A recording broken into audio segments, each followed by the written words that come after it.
Mark Rogers TV and Inside the ACC, running down positional units across the conference. We stop at Virginia Tech. Check out the running back position with Mike McDaniel.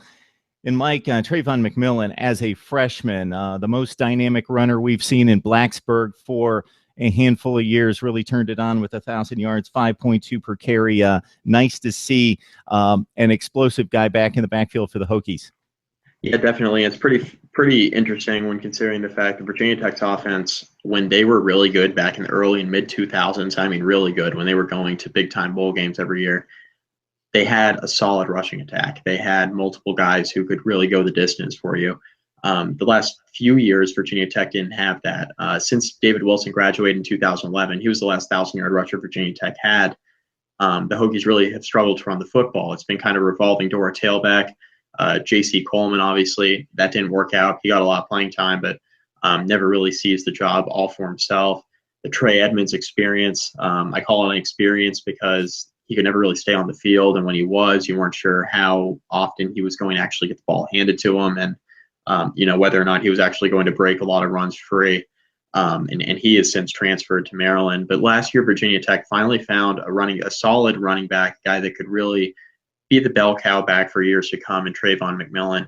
Trayvon McMillan, like you said, 1,000-yard rusher, first one since 2011 for Virginia Tech. Had 7 touchdowns on the ground, also had 1 receiving touchdown. Only had 64 yards receiving the whole year, but did have that 1 receiving touchdown as well. So 8 total touchdowns for him as a true freshman last year. Trayvon McMillan, he's interesting because it seemed like Scott Loeffler, when he was the offensive coordinator, was kind of flirting with using McMillan a lot. It was like, yeah, we're going to use him a little bit here the first 5 games. We're going to throw him out there and see how he performs. McMillan had a really strong spring before last season for Virginia Tech. He was a guy that I thought could definitely make a difference early, but it didn't seem like he really thrust into the full-time role until his game against NC State in early October. He had 11 carries for 96 yards and a touchdown in that game, and he never looked back. He received a majority of the carries for the rest of the season. So when considering the fact that he only had about 30 carries through the first 5 or 6 games of the year, and he still ran for 1,000 yards, really tells you that the sky's probably the limit for this kid. And he's definitely seized the starting running back job, and it should be no different under a new head coach in Justin Fuente. McMillan with a nice run late in the season with 3 consecutive 100-yard performances against Duke, 142, BC 105, and Georgia Tech 135. You mentioned just 64 yards receiving out of the backfield on 12 catches, so maybe that's another facet of Travon McMillan's ability that can be tapped in as a sophomore. We see it with young running backs. The blocking, picking up blitzes, those things are typically nuances that they catch on to a little bit later in their careers, and also being a viable receiving threat out of the backfield. So he's the star. Sam Rogers seems to be the most reliable guy, Mike, in terms of the depth that he provides coming into a senior season. Yeah, Sam Rogers, Virginia Tech kind of goes as Sam Rogers goes on offense. At least that's kind of been the case the last few years. And it's really interesting. Rogers is kind of the heart and soul of the team, not just the offense, but the team. And everybody kind of revolves around him that way. Sam Rogers had 61 carries last year for 260 yards and 2 touchdowns. A guy that's a former walk-on, of course, coming into his senior season at Virginia Tech, heading into 2016. He's really made a name for himself, not only rushing the football, coming in spots to kind of spell Travon McMillan and give him a rest. But Sam Rogers is a guy who also is a pretty prolific receiver out of the backfield. You think about the game a couple of years ago against Ohio State, he has 2 touchdown catches in that game. He has a huge touchdown catch in last year's game against Ohio State at home in Blacksburg, the game that Ohio State ended up ultimately winning.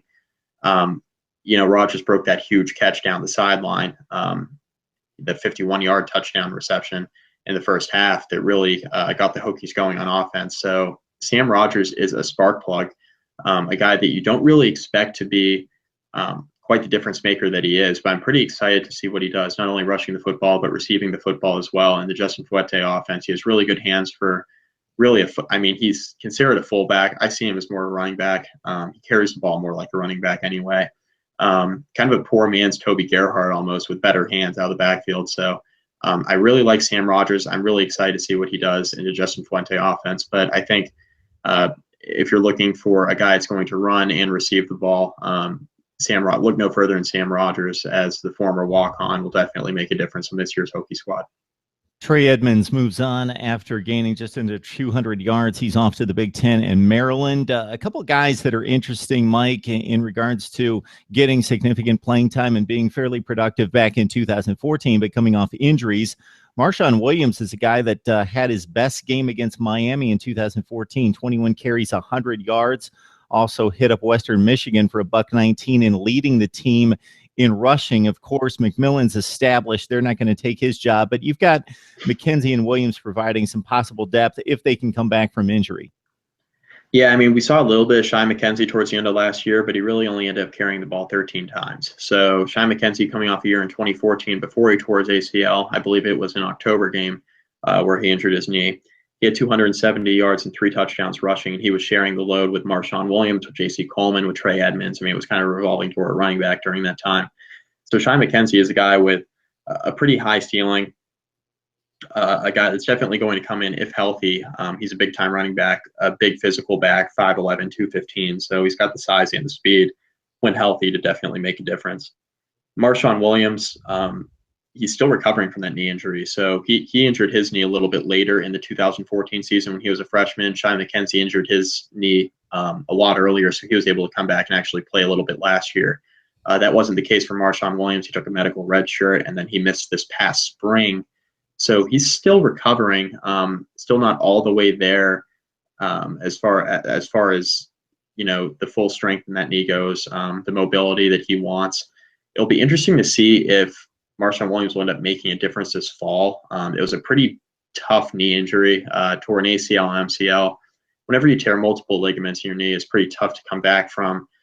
Even in this day and age with the science and the medicine at the college level, at the professional level being as good as it is, it's still very difficult to come back and be the same kind of running back you were when you blow out a knee like Marshawn Williams did. So it'll be interesting to see if he's able to get that strength back, because he's a guy that definitely be a red zone threat if he's able to get on the field and have that burst this fall. So Marshawn Williams, a big question mark. Shy McKenzie should get some carries, should probably spell Sam Rogers as well as Travon McMillian. Shy McKenzie's a little bit of a faster back. I think Sam Rogers is more of a bruiser.